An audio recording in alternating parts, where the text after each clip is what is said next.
Dear students, हम लोग सीखने वाले हैं very important methods to solve the linear equation in two variables. तो ऑलरेडी हम लोगों ने ग्राफिकल मेथड डिस्कस कर चुके हैं और हम लोग अभी डिस्कस करने वाले हैं algebraic method. You can C algebraic method of solving the linear equation in two variables.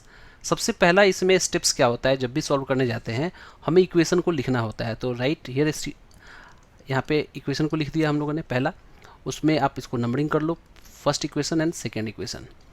Already पिछले क्लास में हमने डिस्कस किया था, by the way again I discuss here, कि यहाँ पे इसको लीनियर इक्वेशन क्यों बोलते हैं, क्योंकि x की पावर 1 है और y की पावर भी 1 है।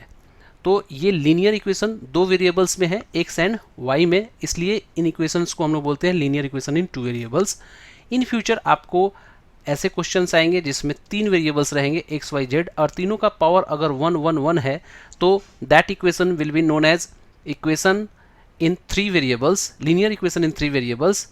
ओके, तो वहाँ पे भी हम लोग के पास डिफरेंट मेथड्स होंगे सॉल्व करने के लिए, but this is the fundamental method for the linear equation in two variables, जो भी हम लोग सीखने वाले होंगे। नाउ एक छोटी सी बात फिर से बोलूँगा कि दो वेरिएबल है तो दो इक्वेशन मिलेगा आपको, अगर तीन वेरिएबल्स रहेंगे तो आपके पास तीन कंडीशंस एंड या तीन वेरिएबल्स तीन इक्वेशंस दिए रहेंगे और based on that you will solve. Okay, तो इसको सॉल्व करने का जो अलजेब्रिक मेथड होता है, there are three methods that I am going to write it here. Three methods क्या क्या हैं? पहला मेथड है हम लोग के पास सब्स्टिट्यूशन मेथड, दूसरा है एलिमिनेशन मेथड और तीसरा है मेथड ऑफ क्रॉस मल्टीप्लिकेशन। तो that I am going to write it here. So this is the three methods you can see. पहला मेथड होता है सब्स्टिट्यूशन मेथड, दूसरा होता है elimination method by equating the coefficient और तीसरा होता है क्रॉस मल्टीप्लिकेशन मेथड। ओके, तो that all are very important methods. तो इसको हम लोग सीखेंगे कैसे इसको सॉल्व करते हैं। Apart from that, before solving the equations, हम लोग को सबसे पहला चीज जो चेक करना होता है इक्वेशंस में कि ये कंसिस्टेंट है या इनकंसिस्टेंट है। ये जो दो वर्ड मैंने बोला कंसिस्टेंट एंड इनकंसिस्टेंट, इसका मतलब क्या होता है कि इस इक्वेशंस का आंसर निकल पाएगा यानी सॉल्यूशन निकल पाएगा या नहीं निकल पाएगा। टेक्निकली हम लोगों ने पिछले क्लास में इसको ग्राफ की मदद से बताया है कि कब इसको हम लोग बोलते हैं कंसिस्टेंट, कब इसको इनकंसिस्टेंट बोलते हैं। That again I want to remind you कि हम लोगों ने पिछले जो ग्राफ में जो सॉल्व किया था कि कैसे हम लोगों को पता चला था कि कंसिस्टेंट है कि इनकंसिस्टेंट है। तो देखो, इसके लिए मैं एक टेबल आपको दिखाता हूँ। It is the table you can see. पहला हम लोगों ने जो देखा यहाँ पे ग्राफिकल सॉल्यूशन, ग्राफ में क्या हम लोग को पता है कि दोनों इक्वेशंस लाइन रिप्रेजेंट करते थे। जब भी लाइन इंटरसेक्ट करेंगे एक दूसरे के साथ, ये पहला कंडीशन होगा, या कभी कभी वो कोइंसिडेंट हो जाते थे या कभी कभी वो पैरेलल हो सकते थे। तो जब भी एक इंटरसेक्टिंग लाइन होते थे तो उनका एक सोल्यूशन निकलता था, you can see here unique solution. दूसरे केस में क्या निकलता था उनका इनफाइनाइट सॉल्यूशन और तीसरे केस में क्या निकलता था नो सॉल्यूशन। तो इन दोनों कंडीशंस को हम लोग टेक्निकली बोलते हैं कंसिस्टेंट और इसको हम लोग बोलते हैं थर्ड कंडीशन को inconsistent. But this all result is based on the graph only. Okay, now हम लोग अलजेब्रा की मदद से बताएंगे कि कब इसको कंसिस्टेंट बोलेंगे, कब इसको इनकंसिस्टेंट बोलेंगे। आई होप यू अंडरस्टैंड कि क्या हमने लिखा है यहाँ पे कि आपको ग्राफ की मदद से तो बहुत आसानी से इंटरसेक्टिंग लाइन होगा या कोइंसिडेंट लाइन होगा तो यू कैन से कंसिस्टेंट है यानी कि सॉल्यूशन एग्जिस्ट करता है, और अगर पैरेलल लाइन होंगे तो वहाँ पे इनकंसिस्टेंट हो जाएगी यानी कि सॉल्यूशन एग्जिस्ट नहीं करता है। बट अलजेब्रिकली आप इक्वेशन देख के कैसे पता लगाओगे कि इनका सॉल्यूशन एग्जिस्ट करता है या नहीं करता है। तो नाउ यू कैन सी कि हम लोग के पास यहाँ पे दो इक्वेशन है, दोनों इक्वेशन को देख के मैं बताने वाला हूँ कंडीशंस। तो देखो, पहला कंडीशन मैं यहाँ पे लिखता हूँ। सबसे पहला कंडीशन यहाँ पे कंडीशन क्या है कि अगर एक पार्टिकुलर रेशियो है, जैसे A1/A2 is equal to,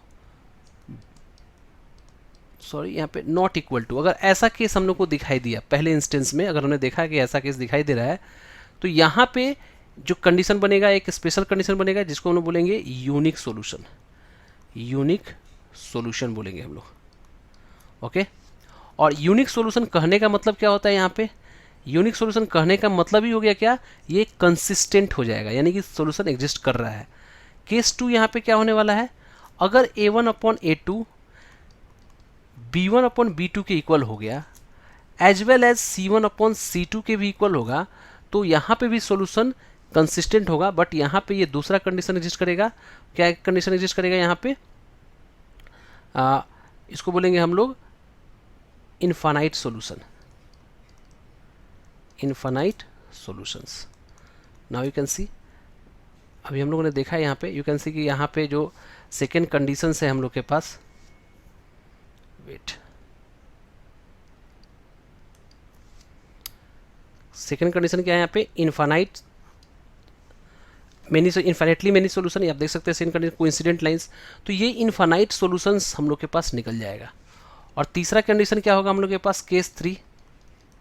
case 3 क्या होगा? अगर A1 upon A2 is equal to B1 upon B2 हो, बट अगर C1 अपॉन C2 के इक्वल नहीं हो, तो हम लोग इसको बोलेंगे no solution, no solution. Okay, no solution मतलब इनकंसिस्टेंट।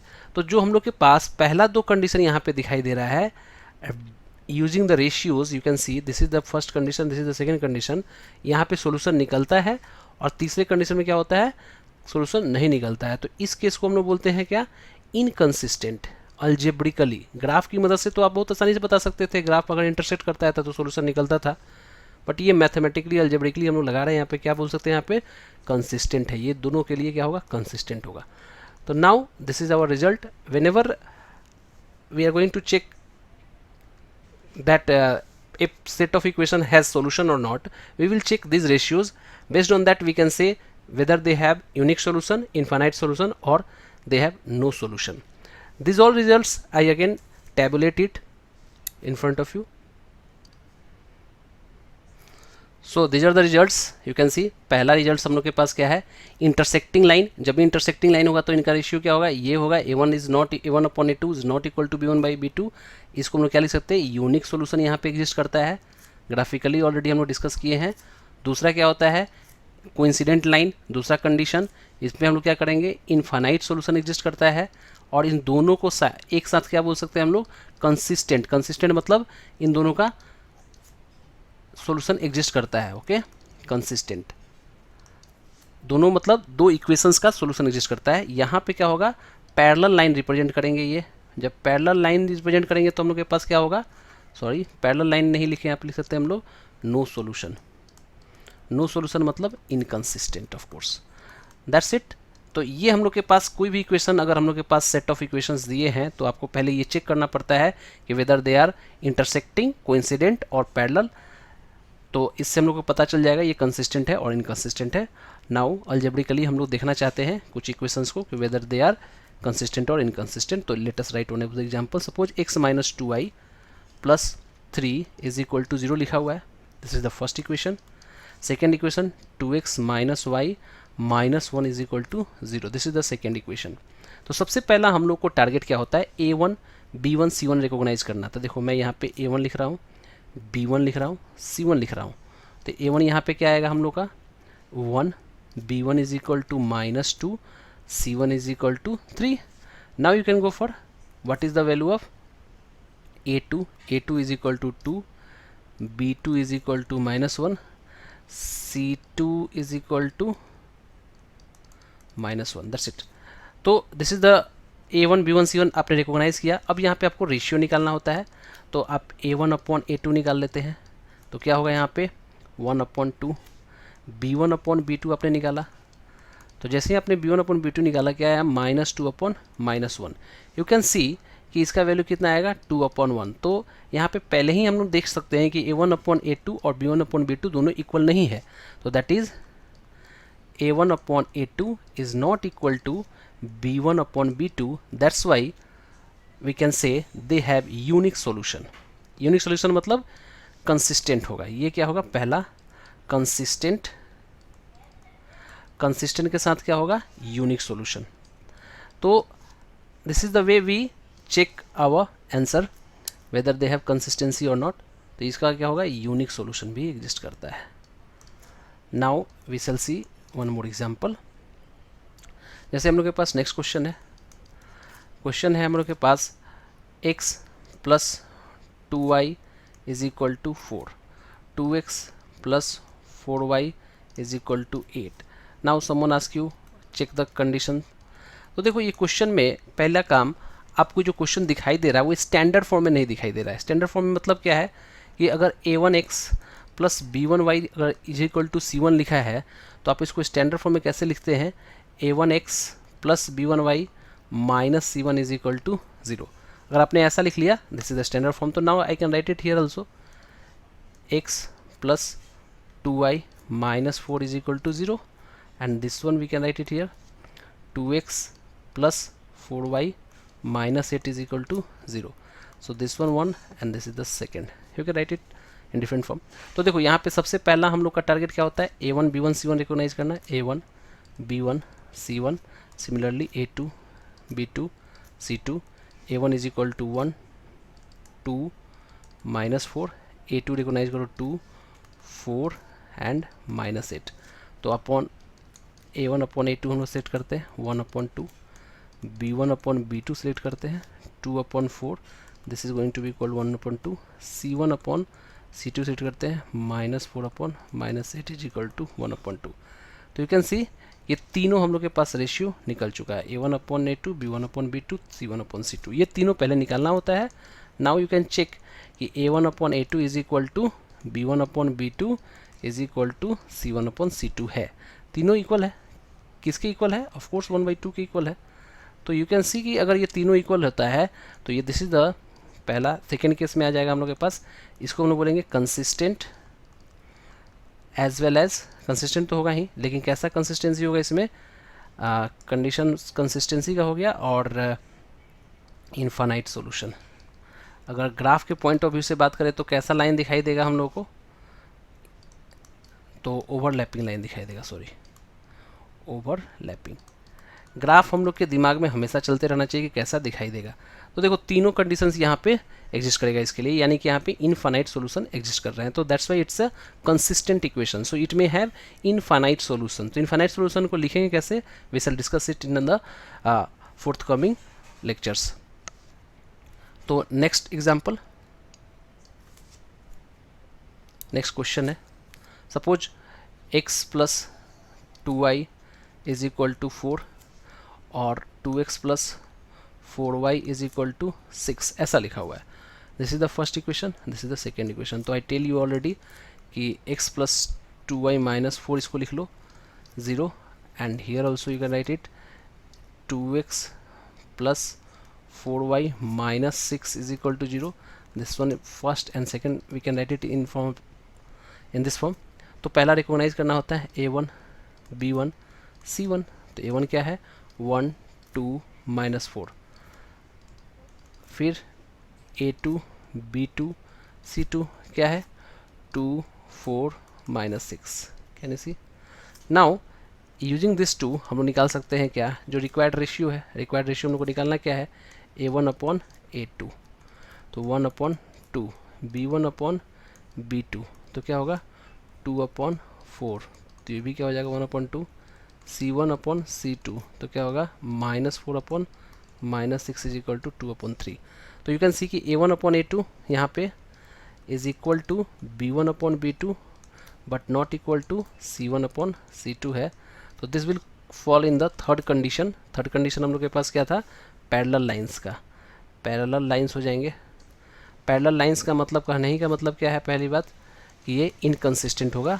इनकंसिस्टेंट कहने का मतलब क्या होता है, नो सॉल्यूशन होगा, दैट्स इट। ये चेक करने का तरीका है, नो सॉल्यूशन होगा यहाँ पे। तो जब भी आपके पास क्वेश्चन आए तो now you can find it out कि कब ये कंसिस्टेंट होता है, कब ये इनकंसिस्टेंट होता है। नाउ वी शैल लर्न पहला method, substitution method. We have some certain steps that you have to follow and you will get your answer. So now let us start substitution method. So हम लोग discuss करने वाले हैं पहला method substitution. देख सकते हैं हम लोग यहाँ पे ये क्वेश्चन है हम लोग को गिवन है, तो देखो क्या स्टेप्स फॉलो करने हैं। तो सबसे पहला स्टेप क्या है, स्टेप फर्स्ट, 4 स्टेप इसमें हम लोग को फॉलो करना पड़ता है। पहला स्टेप क्या है कि आपको वेरिएबल, 2 वेरिएबल है, किसी भी एक वेरिएबल को दूसरे वेरिएबल के फॉर्म में लिखना है, यानी कि y को x के फॉर्म में लिख दो या x को y के फॉर्म में लिख दो।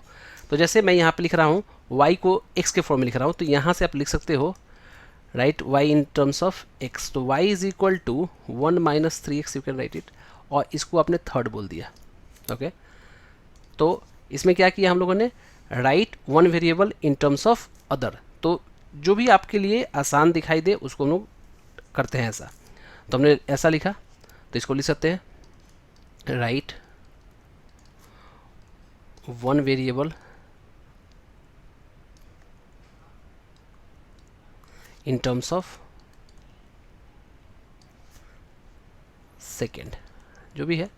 तो यहाँ पे हमने पहला लिख लिया वन वेरिएबल को दूसरे के फॉर्म में लिख लिया, इसको थोड़ा अच्छे से लिख लिया हम लोग, वन वेरिएबल को one variable in terms of second, तो हमने लिख लिया। स्टेप 2 क्या करना है इसमें, put the value of y in the value of y in second equation. आपने पहले से अगर निकाला है, आपने इसमें यहाँ पे देखो यूजिंग फर्स्ट आपने निकाला है इसको, तो सेकेंड में पुट करना है, ऐसा नहीं कि फिर से फर्स्ट में पुट कर लेंगे। तो put the value of y in second equation. Okay तो यहाँ पे पुट करते हैं, तो देखो क्या है, x माइनस वाई की वैल्यू जो भी है यहाँ पे 1, सॉरी यहाँ पे मैं इक्वेशन लिख देता हूँ, y इज इक्वल टू 7 था, तो यहाँ पे हमने पुट किया x is equal to y की जगह पे 1 minus 3x, that's it, is equal to 7। You can get the value of x plus 4x is equal to 8, तो आपको आ जाएगा x की वैल्यू 2, this is the value of x you got. Now step 3, आप किसी की मदद से आप y निकाल सकते हो, तो using 3 get the value of y by putting x is equal to 2, तो x इक्वल टू 2 पुट कर दिया आपने, तो क्या होगा, y is equal to 1 minus 3 into 2 is equal to 1 minus 6 is equal to minus 5। देखो माइनस 5 किसकी value आ गई, y की, x की वैल्यू 2 एंड y की वैल्यू माइनस 5। तो यू कैन क्रॉस चेक इसका, जैसे हमने 3 स्टेप किया, तो अगर आपको इसका फाइनल आंसर लिखना है तो पहली बात हम लोग यहाँ पे फाइनल आंसर लिख लेते हैं। Step 4, x is equal to 2 and y is equal to minus 5, this is going to be our final answer. But ये आंसर आपका सही है या गलत है, इसको आप क्रॉस चेक कर सकते हो by verifying this one. Verify कैसे कर लेंगे हम लोग, यहाँ पे पुट कर दो, यहाँ पे वेरिफिकेशन में यहाँ पे लिखता हूँ रफ में, वेरिफिकेशन कैसे करते हैं हम लोग, x एंड y की वैल्यू पुट कर लो जो भी आपके पास आया। तो हम लोग के पास x is equal to 2 put करते हैं, 3 2 जा यहाँ पे, और फिर क्या है, y की वैल्यू आई है हमारे पास माइनस 5, तो माइनस 5 पुट किया हमने, हेंस वी गॉट, अब देखो क्या हो रहा है, 6 माइनस 5 इज इक्वल टू 1, तो क्या होगा 1 इज इक्वल टू 1, तो देखो ये सेटिस्फाई कर गया, हेंस क्या होगा कि ये आंसर सही है। तो this is the way we do the question. Now we shall solve one more question. तो ये हम लोग के पास सेट ऑफ क्वेश्चंस है फर्स्ट एंड सेकंड। तो इसके लिए क्या करना होगा, स्टेप फर्स्ट, x को y के टर्म में या y को x के टर्म में, तो here also we can write it. तो किसी को किसी की मदद से लिख सकते हो, जैसे मैं यूजिंग 2 लिख रहा हूँ, देखो using 2 x is equal to 8 minus 2y you can easily put. Okay तो this is the equation number 3। अब इसको हम लोग इक्वेशन नंबर 1 में पुट कर लेंगे, तो put the value of x in equation number 1। देखो यूजिंग 2 आपने निकाला था ये x की वैल्यू, ऐसा नहीं फिर से 2 में पुट कर देंगे। तो यहाँ पे हमने इक्वेशन 1 में पुट किया, तो देखो क्या होगा, 2x, सॉरी, तो क्या होगा 2 टाइम्स x की जगह पे 8 minus 2y plus y minus 6 is equal to 0। So you can see 16 minus 4y plus y minus 6 is equal to 0। So 3y is equal to 10, y is equal to 10 upon 3. This is the value of y. Now we shall get the value of x. तो for that हम लोग के पास क्या करेंगे, ये हम लोग के पास सपोज यहाँ पे स्टेप 2 हमने फॉलो किया यहाँ पे स्टेप 2।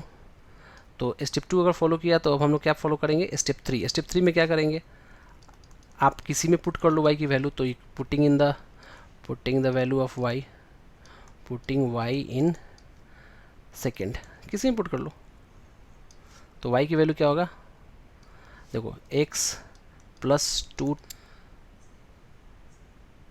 तो पुट 10/3 यहाँ पे पुट किया हम लोगों ने, as well as -8 is equal to 0. So you can get the value of x is equal to 8 minus 20/3 is equal to कितना हो जाएगा, 24 minus 4/3, x is equal to 4/3. तो देखो this is the two answers we got, x is equal to 4/3 and y is equal to 10/3. तो इस दोनों को हम लोग क्रॉस चेक कर सकते हैं. तो पहला इसको आंसर लिख सकते हैं हम लोग, पहले फाइनल आंसर आया क्या हम लोग उसके बाद क्रॉस चेक कर लेते हैं.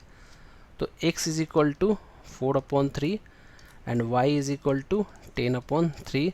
दिस इज द स्टेप 4 हम लोग लिखा है यहाँ पे. तो बार बार आपको स्टेप्स नहीं लिखनी पड़ेगी, ये तो मैं यहाँ पे आपको समझाने के लिए लिख रहा हूँ, but this is going to be our answer. Okay, next इसको हम लोग क्रॉस चेक करते हैं, x इज इक्वल टू 4/3 और 10/3 को इक्वेशन में पुट करके. जैसे मैं इस इक्वेशन में पुट करता हूँ, इक्वेशन सेकेंड में वेरीफाई करना चाहता हूँ मैं, तो वेरीफाई करूँगा कैसे, x is equal to 10/3 and x is equal to 4/3 put करता हूँ मैं, तो 4/3 प्लस 2 इंटू 10/3 और -8 इज इक्वल टू 0 आना चाहिए.